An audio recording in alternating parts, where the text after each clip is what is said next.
وزیر اعلیٰ پنجاب میاں شہباز شریف نے 5 سال قبل بہاول نگر میں موہل چوک پر جنرل بس اسٹینڈ کا افتتاح کیا، مگر 5 سال کا عرصہ گزرنے کے باوجود بھی اس جنرل بس اسٹینڈ کو فنکشنل نہیں کیا جا سکا۔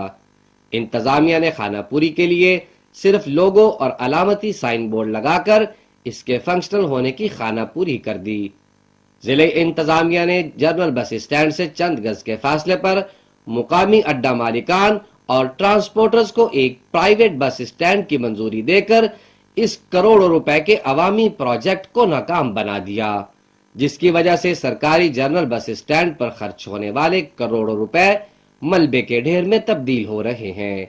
سڑکیں اور عمارت خستہ حالی کا شکار ہیں، جبکہ بجلی کے پول سے ٹرانسفارمر تک اتار لیا گیا ہے۔